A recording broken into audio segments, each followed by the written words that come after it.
오늘도 함께 하신 주님을 찬양합니다. 오늘 같이 나눌 하나님의 말씀 사도행전 10장 1절로 16절까지의 말씀을 통하여 순종과 거절이란 제목으로 같이 나누기를 원합니다.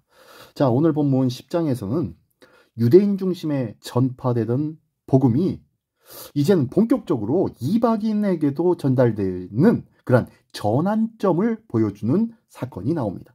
자, 이 사건 중심에 하나님께서는 환상을 보여주고 계신데요. 자, 그 내용, 순종과 거절 두 가지 사건이 나오는데요. 한번 보겠습니다. 말씀 한 절 한 절씩 읽으며 같이 나누기를 원합니다. 먼저 1절부터 8절까지의 말씀입니다. 가이사랴에 고넬료라 하는 사람이 있으니 이달리아 부데라 하는 군대의 백부장이라. 그가 경건하여 온 집안과 더불어 하나님을 경외하며 백성을 많이 구제하고 하나님께 항상 기도하더니 하루는 제9시쯤 되어 환상 중에 밝히 봄에 하나님의 사자가 들어와 이르되 고넬료야 하니 고넬료가 주목하여 보고 두려워 이르되 주여 무슨 일이니까? 천사가 이르되 내 기도와 구제가 하나님 앞에 상달되어 기억하신 바가 되었으니 네가 지금 사람들을 요빠에 보내어 베드로라 하는 시몬을 청하라. 그는 부두장이 시몬의 집에 유숙하니 그 집은 해변에 있다 하더라. 마침 말하는 천사가 떠남에 고넬료가 집안 하인 둘과 부하 가운데 경건한 사람 하나를 불러 이 일을 다 이루고 요빠로 보내니라. 아멘. 자, 오늘 본문에서는요, 뒤에도 나오는 내용이겠지만 이 10장의 내용들이 이방 선교를 주도할 사도 바울의 회심 못지않게 이방인 고넬료의 회심 역시 이방인 선교의 포문을 여는 아주 결정적인 순간의 모습을 담았습니다. 그리고 사도 바울의 이방인 선교 이전에 베드로를 통한 이방인 선교를 통하여서 이방인 선교의 합당함을 미리 보여주고 있었다는 것이죠. 자, 이 일에 오늘 본문에서는 예루살렘 사도들의 인정과 지지가 필요했기 때문에 하나님은 그 첫걸음을 바울이 아니라 누구에게요? 예수님의 수제자였던 베드로에게 맡기시는 겁니다. 그리고 바울의 그릇된 신념만이 아니라 이방인은 속되다는 이 베드로의 오래된 편견을 깨는 일도 중요하기 때문이죠. 고넬료의 회심보다 선행되어야 할 것은 바로 베드로의 변화였다는 것입니다. 기억하십시오. 우리도 똑같습니다.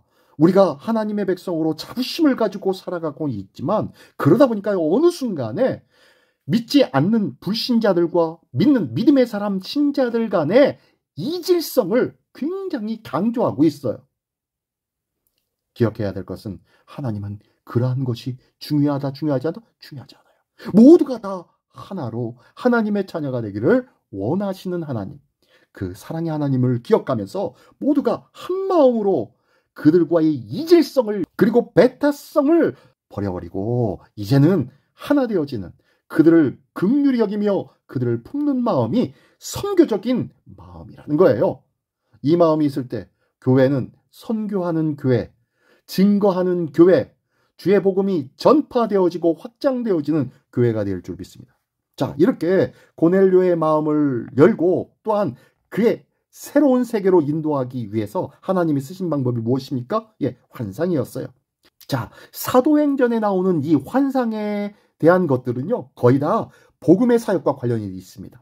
그래서 복음 전도의 물꼬를 트기 위해서는 편견을 깨뜨리고 경계를 넘어서야 했지요. 교회 성장만이 아닙니다.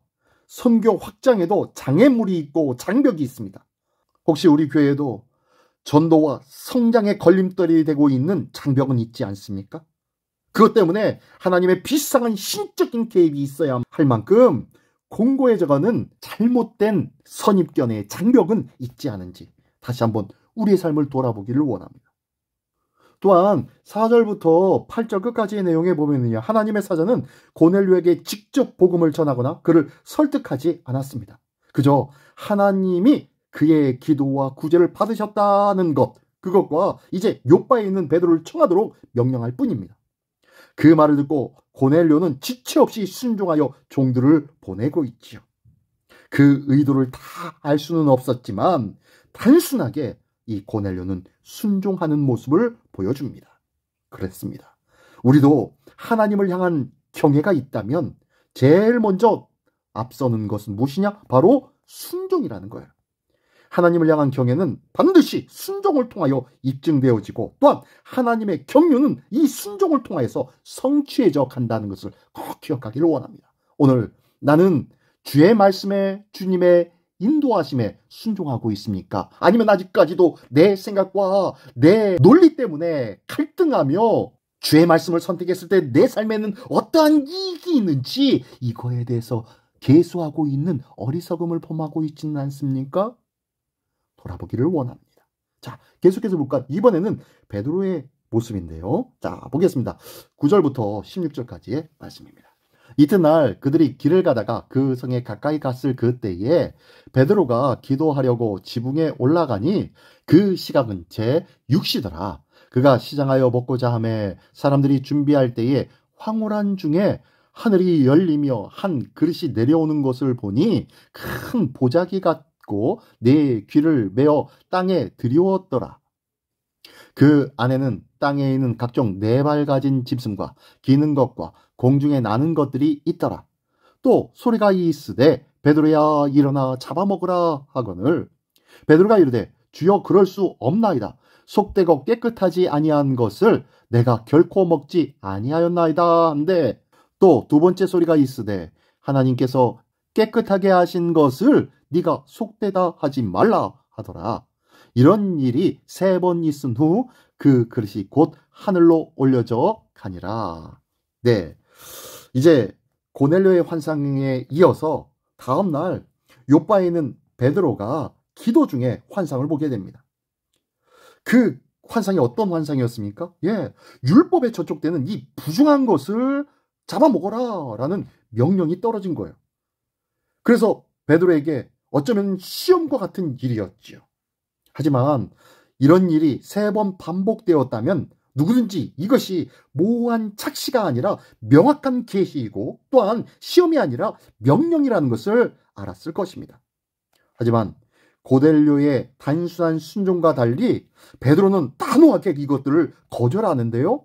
그때까지 베드로는 사마리아인이나 무두장이처럼 자신과 같은 유대인에 대한 편견을 극복했지만 이방인에게까지는 미치지 못하고 있었다는 거예요. 그렇죠? 예, 이 베드로는 이방인 선교에 대해서 더 열려야만 했습니다. 그래서 이 환상을 보여주시는 거예요. 그는 더 열려야만 했고 더 너그러워져야만 했다는 거예요. 기억하십시오. 복음은 꽉 막힌 우리의 마음을 활짝 열어 젖힐 때 비로소 시작된다는 거예요. 내 안에 견주고 비교하고 예측하고 추정하는 것들로 인하여서 끊임없이 커트라인을 정하지 마십시오. 이것이 주의 복음 증거함에 걸림돌이 되고 있더라는 거예요. 내가 보기에 복음을 전하면 잘 듣고 순종해서 예수 믿을 것 같은 사람에게만 복음을 전하고 있지는 않습니까? 내가 전하면 나에게 혹시 큰 화가 되어질까? 그러한 사람에게는 절대 복음을 전하지 않으리라 라는 그런 마음으로 복음 전하는 것을 거절하고 있지는 않았습니까?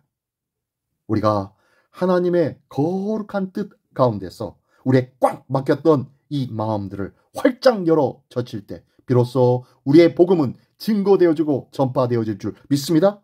이 귀한 마음으로 오늘도 베드로에게 귀한 환상이 보여주었고 이 귀한 환상을 통하여서 이방인 선교의 문이 열려지기 시작했다는 거예요. 오늘도 우리 시민교회의 전도와 선교의 문이 활짝 열려지기를 원합니다. 주님께서 이제 교회 이전의 때를 맞이하였고 또한 이 때를 통하여서 기도하게 하여 주셨고 이 기도를 통하여서 주님께서 때로는 환상을 보여주시며 우리에게 더욱더 열려진 마음을 허락하여 주실 줄 믿습니다. 이 귀한 열려진 마음을 통하여서 많은 영혼들에게 주의 복음을 증거하고도 남는 하나님의 복된 백성으로 서긴 우리 모두가 되시기를 예수님의 이름으로 축원합니다. 기도하겠습니다. 전능하신 주님 감사합니다.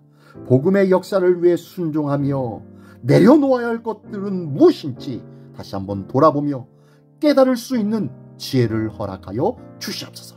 성령님, 이 귀한 은혜를 주실 줄 믿사오니 성령의 지혜로 오늘도 깨닫게 하시고 주님의 거룩한 인도함을 받는 우리 모두가 되게 하여 주시옵소서. 모든 것 주님께 의탁드리오며 예수 그리스도의 이름으로 기도드리옵나이다. 아멘.